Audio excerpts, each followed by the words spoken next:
Oi galera, tudo bem? Bem-vindos de volta. Sejam extremamente bem-vindos os que já viram o nosso vídeo anterior e os que não, eu convido vocês a conhecer um pouco do Fora do Paradigma, que é uma espécie de projeto, imersão, tentativa. A gente tá vendo o que é ainda. No caso a gente, né, é a minha numerosa equipe de eu. E a gente está tentando, no caso eu estou vendo como vai ser o formato ainda desse canal, disso aqui. Então sejam muito bem-vindos, peguem uma cadeira, peguem um café. No episódio de hoje a gente vai conversar sobre pertencimento, sobre pertencer nos espaços físicos. E deixa eu ajeitar vocês aqui na minha mesinha. E a gente vai conversar um pouco sobre essa ideia de pertencimento. É muito... tenho aqui o roteiro, porque eu quero ler um pedaço ali. Mas eu nunca sigo o roteiro, então vocês podem ler se vocês quiserem, pause e ler. Mas eu não sigo muito, então sejam bem-vindos de volta. E eu queria começar muito sobre pertencer, porque no episódio passado a gente falou sobre a ideia da gente ser ativista, da ideia de que a nossa existência é política, né? E ao existir tanta política dentro da gente, a nossa existência ser política, né, que era o nome do episódio passado, essa ideia leva muito num lugar de sobrevivência, porque a gente está sobrevivendo, tanto como mulheres, como pessoas LGBTQIAPN+, como pessoas queer, o que você prefira usar, eu prefiro particularmente queer, mas como pessoas dissidentes. Então a nossa ideia de sobrevivência está muito atrelada à ideia da gente não pertencer a esse lugar. A gente não pertence muito bem à nossa sociedade. Essa é a verdade. E parece que a nossa sociedade não quer que a gente pertença.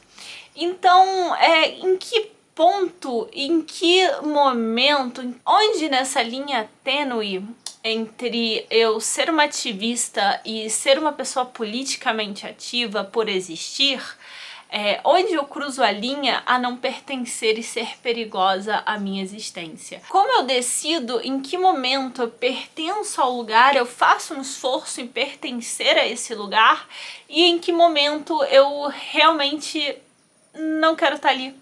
Eu não quero me sentir forçado a estar ali. E isso vai de todos os âmbitos, né? Não só as nossas casas, as nossas famílias, os nossos lugares de trabalho. Em que momentos, em que lugares eu decido quem eu sou naquele lugar. Porque sejamos sinceros, né? A nossa população, a nossa população dissidente, ela não é a mesma em todos os lugares. A gente não se comporta da mesma forma. Em contrapartida, por exemplo, casais héteros são melhores aceitos demonstrações de carinho nas casas deles do que casais homoafetivos. Então é muito difícil a gente forçar esse pertencimento, ou até que ponto eu quero forçar esse pertencimento? Até que ponto é saudável para minha saúde mental forçar isso? Até que ponto é necessário eu fazer isso? Porque realmente não é uma linha que é a mesma para todo mundo, não é um lugar que é o mesmo para todo mundo. Eu sei que a minha linha de pertencimento é muito maior. Eu não vou me esforçar em pertencer aos lugares como uma pessoa que, por exemplo, saiu do closet. Vamos usar essa analogia, essa frase que eu particularmente não gosto. Saiu do closet agora. Eu sei que eu não vou me importar em não estar naquele espaço. Eu sei que eu pertenço a outros lugares que são mais aquém a mim. Então, eu simplesmente não vou me esforçar. Não vou me esforçar tanto em estar ali. E outras pessoas sentem a necessidade de esforçar mais em estar ali. E tá tudo bem, não tô criticando ninguém, eu tô realmente te convidando a esse pensamento, a essa discussão de até que ponto é necessário a gente se adequar para pertencer em certo lugar. E em que ponto a gente deixa de perder a nossa essência para pertencer, e se realmente é necessário, e se realmente será que a gente não encontra um lugar que a gente pertença sem perder essa essência? São questionamentos que eu tive outro dia, e eu vou ler pra vocês um pedacinho do que eu escrevi. Porque esses dias eu tava na praia, e eu realmente já tinha pensado um pouco nesse vídeo, e eu tava na praia um dia de tardinha, que eu consegui escapar aqui, e fui rapidinho na praia. Eu moro numa cidade de praia, então de vez em quando, 4, 5 da tarde, se eu conseguir terminar todas as minhas obrigações diárias, eu vou. E aí me deu esse estalo de criatividade, e eu já tinha meio que planejado esse vídeo, e por mais que eu não siga muitos roteiros, a gente segue uma linha de pensamento, né? Mas eu peguei o caderno que tá por aqui, acho que é esse aqui, o da Rita Lee, e eu escrevi: mesmo estando no lugar que mais pertenço no mundo, à beira-mar, me sinto uma alien, circundada de espécimes humanos. Serei eu tão diferente que a personalidade dos outros seria somente uma síndrome de protagonista em pensar que ninguém me entende? Ou eu realmente pertenço a outro mundo? E esse pensamento de não pertencer me invade a minha vida inteira. E no começo eu achava que realmente era um problema meu, por isso que eu sempre me comparo, me sinto meio alienígena, extraterrestre nesse mundo. É uma coisa que quase sempre me transpassava. E eu sei que não sou a única, eu sei que eu não sou a protagonista do universo, eu tenho total consciência disso. Por mais que eu também entenda que eu não sou parecida a muitas das pessoas do mundo. E eu adoraria que eu fosse fã da Virgínia, shippasse a Virgínia com o Vini Júnior e minha preocupação fosse juntar dinheiro pra comprar o body splash dela. Eu juro que eu queria que a minha preocupação fosse essa, que eu não me preocupasse que a Câmara dos Deputados Federal passou a porra de uma lei, uma porra de uma lei contra o aborto e que dificultasse meninas, crianças a abortar. Eu adoraria ser essa pessoa, mas eu não sou. E era isso que eu pensava na praia. Eu adoraria ser essa pessoa sem preocupações, essa pessoa que pertence a todos os espaços, porque ela é uma pessoa sem pensamento crítico, sem essas diferenças, sem essa diversidade, sem ser uma pessoa queer. Que eu gosto também da origem da palavra queer, porque fala um pouco sobre isso, sobre pessoas que não pertencem. Porque queer, a tradução da palavra, a etimologia da palavra, o surgimento da palavra, fala de coisas estranhas, pessoas estranhas. Ser queer é ser estranho. Então eu gosto dessa análise da palavra de estranho, de estranheza, porque nos fala de uma coisa de dissidência, realmente. Fala do estranho, né? E ser estranho não é o que pertence, né? A gente pensa em estranho, a gente pensa no diferente, a gente pensa no que não pertence a gente. Então, vai nesse lugar de não pertencimento, vai nesse lugar de que o mundo é diferente para essas pessoas, né? E é realmente isso, porque a gente vê como funciona o mundo, a gente vê como funciona nosso país, a gente vê como funciona o nosso planeta atualmente, e é muito triste, é muito realmente triste. Eu não sei se eu quero pertencer a esse lugar, né? Mas ao mesmo tempo, eu não sei se eu quero realmente pertencer a esse lugar, mas eu quero. É bom pertencer, é bom ser aceito, né? É muito difícil não ser aceito. E aí é onde a gente entra um pouco na questão. Porque quando a gente analisa dados crus, Eu vou tentar botar alguns aqui na tela, ainda não sou uma boa editora, mas o meu momento ainda vai chegar de ter um editor, mas eu vou tentar botar aqui. Existe uma sociedade brasileira que não permite que a gente exista, que a gente viva, né? E mais de 200 mortes, são 257 mortes no ano de 2023, que é o ano que o Bahia Gay Group, Bahia Gay Group? Sim, é Bahia Gay Group, que é GC, como é? GGB. Eu queria botar direito, eu vou deixar aqui embaixo esse link, mas o Bahia Gay Group, eles fazem uma análise quase todo ano, sempre que tem os dados, né? E eles juntam dados muito, muito difíceis de coletar, e eles chegam nessa análise de números absurda, porque até que ponto a gente vai querer pertencer a um país, né, que nos mata, que não nos quer vivos, que não nos quer no trabalho, que não nos quer nas nossas casas, nas nossas famílias. Então é muito importante a gente parar e pensar.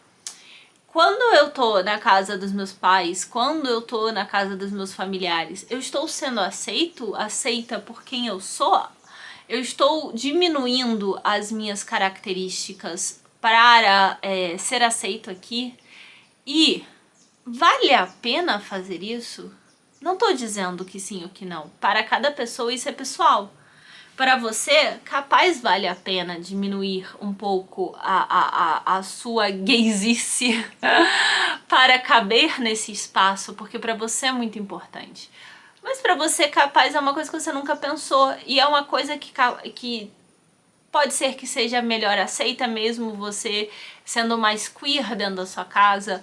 É um tópico muito sensível e não vai ser a mesma resposta para todo mundo. É necessário que exista muita conversa, muito diálogo entre você e seus familiares, entre você e seus pais, porque, e aí vamos vir com mais dados científicos, mais dados empíricos, que a gente tem que mencionar a população moradora de rua, de crianças e adolescentes que são expulsos de casa por ser queer, por ser gay, por serem afeminados, por serem sapatonas. E curiosamente, essa semana a gente entende que essa população ela é muito vulnerável, porque é uma população que ainda não trabalha, é uma população que ainda não tem a formação para trabalhar de uma forma legal, uma forma que ela possa se manter. Então, é uma população extremamente vulnerável e você vê que são pouco atendidos socialmente. É uma população muito temerosa, não tem muita como a gente ajudar essa população. E isso atrapalha muito na formação psíquica, na formação psicológica dessa pessoa. Porque se... Pensa comigo aqui, né? Uma pessoa que ela não é aceita desde criança, que ela foi expulsa de casa, que ela teve que sair a se valer.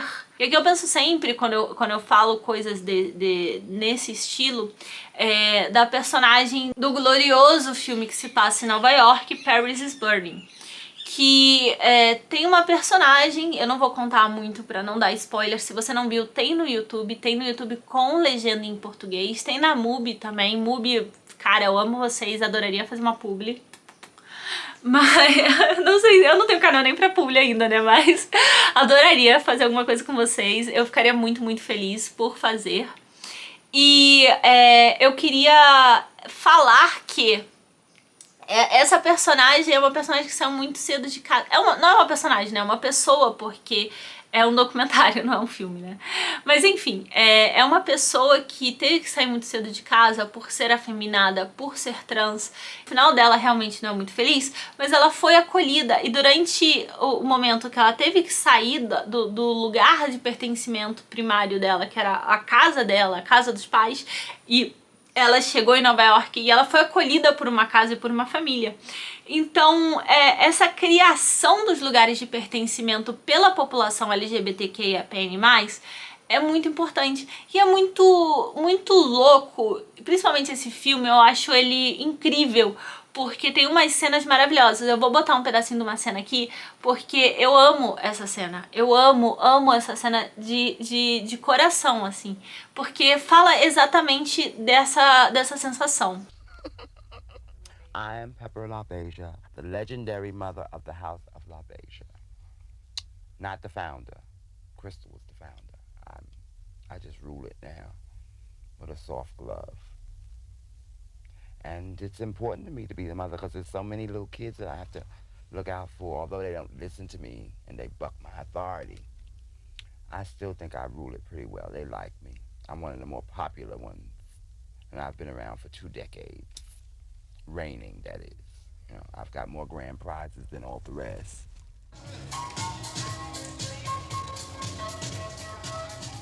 Gay people, men gather together under one roof and decide to have a competition amongst themselves. Balls. I went to a ball, I got a trophy, and now everybody wants to know me. This movie is about the ball circuit and the gay people that's involved in it and how each person's life brought them to this circuit. It's like crossing into the Looking Glass in Wonderland. You go in there and you feel 100% right as being gay. And that's not what it's like in the world. It's not what it's like in the world. It's not what it's like in the world. You know, it should be like that in the world. The society, going to a football game, basketball, that's their entertainment.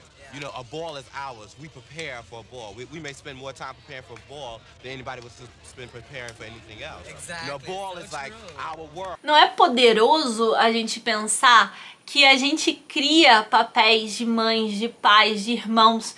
Eu tenho pessoas na minha vida que eu sou amiga e eu sei que são irmãos meus. Eu sou uma pessoa que eu sou filha única, entre aspas, porque eu tenho irmãos que surgiram dos casamentos da minha mãe e que eu sou muito grata de tê-los em minha vida. E são meus irmãos realmente, assim, eu não negaria um rim. Mas essa ideologia de pais e mães que não são verdadeiramente pais e mães, eles vêm daí, da necessidade da gente ter uma família de pertencimento, porque não éramos aceitos na nossa própria família. Então, a gente cria famílias para repor o lugar que a gente pertencia e não foi pertencente. E ser pertencente é uma coisa muito difícil na dissidência.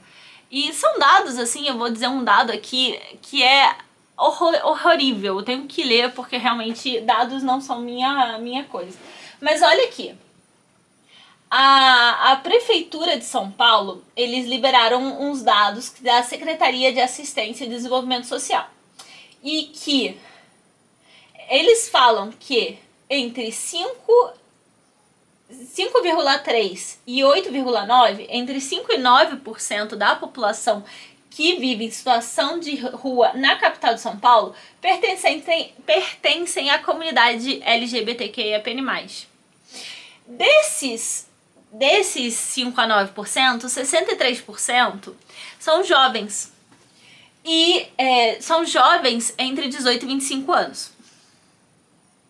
Que relatam sentir rejeição total ou parcial por parte dos progenitores, por parte dos responsáveis legais. E aí eu volto no que eu estava falando antes, né? De a população em risco, a população mais vulnerável é aquela população jovem, porque eles não sabem o que fazer e terminam na rua. E a gente tá cuidando da nossa população jovem? Não. A comunidade gay, a comunidade queer, a comunidade arco-íris, ela é muito difícil da gente conseguir acolher toda a nossa comunidade. Porque até mesmo dentro da nossa comunidade, muitas vezes a gente não se sente pertencente. Existem muitos movimentos e existe um que eu vou falar no próximo episódio, que a gente vai falar sobre a sigla LGBTQIAPN+, e sobre a tentativa de diminuição dessa sigla por exclusão e preconceito das pessoas trans. Que é um absurdo total, né? Mas a gente vai falar isso no próximo vídeo. Mas dentro da nossa própria comunidade, a gente não consegue acolher os nossos. E eu acho isso uma coisa muito triste, uma coisa muito terrível, na qual a gente não cria esses espaços de pertencimento. A nossa comunidade é muito boa em fazer festas. E não é uma crítica, mas é uma coisa pra gente refletir como pessoas dissidentes, ou até mesmo como pessoas não dissidentes, como aliados. Você que tá vendo esse vídeo, você hétero, que tá vendo esse vídeo, mulher hétero, homem hétero, que for, sapo, que tá vendo esse vídeo, não importa. Você já pensou em como criar lugares de pertencimento? Você já pensou sobre onde você pertence? E pensando rapidinho nesses lugares de pertencimento e da sigla, né? É muito interessante como as pessoas oprimidas, quando elas começam a ter um lugar de destaque, um lugar... Não todas, obviamente é uma generalização aqui, cabe aclarar, porque a gente tá na internet, né? Algumas pessoas oprimidas, elas tendem a ser opressoras. E eu acho que tem um pouco disso na nossa comunidade, infelizmente. E eu acho que isso é um pouco o que acontece nesse lance da sigla, que a gente vai ver mais no próximo episódio. Mas eu queria pensar um pouco com você em que lugares você pertence. E todo esse vídeo, toda essa ideia é um questionamento de onde a gente pertence, onde a gente se esforça por pertencer. Porque eu sei que eu já me esforcei por pertencer a muitos lugares. Hoje eu me esforço menos. Mas eu já me esforcei muito por pertencer a muitos lugares. Eu já deixei de ser muitas vezes quem eu sou por pertencer. E não somente eu tô falando de sexualidade, eu tô falando de muitas outras coisas. Esse vídeo é um vídeo que a gente enfoca na sexualidade porque é uma coisa mais fácil da gente conversar, mas tem 1 milhão de coisas por qual pertencer. A cor da nossa pele, a nossa nacionalidade, a nossa forma de falar, a nossa forma de existir mesmo, sabe? E aí eu queria... terminar esse questionamento inteiro, porque eu não tô tentando te dar uma resposta, adoraria, mas não é para ter uma resposta, porque não é uma resposta igual para todo mundo, mas eu queria deixar dois questionamentos. O número 1 era aonde a gente pertence. Ai, o passarinho, vocês estão escutando? Olha que lindo. Aonde a gente pertence e o que a gente deixa de ser por pertencer e se vale a pena isso. E o segundo, que não é bem um questionamento, é um pedido. É um pedido para a gente aumentar os lugares de pertencimento, a gente tentar fazer com que as pessoas pertençam mais a gente, ser mais igualitários, ser mais permissivos, que as pessoas que não têm onde pertencer possam pertencer com a gente. Criar espaços seguros para as pessoas pertencerem, sejam pessoas trans, pessoas negras, mulheres, que for o lugar seu de existência, e que você possa abrir uma portinha para que outras pessoas pertençam com você. Complicado esse tema, né? É muito difícil a gente falar um pouco sobre pertencimento, porque todo mundo quer pertencer, né? E mesmo assim, parece que a gente não pertence porque a gente não é perfeito. E eu podia até falar um pouco de redes sociais aqui, né? Não é o enfoque, mas agora que eu parei aqui de gravar, eu até pensei em redes sociais que a gente parece que menos ainda pertence porque tudo tão perfeito. E realmente a vida não é perfeita, né? Se fosse, não existiriam esses vídeos questionando a nossa própria existência. Ai, gente, um beijo grande pra você. E uma ótima semana. E lembre-se que você é amado e aqui no Fora do Paradigma você pertence.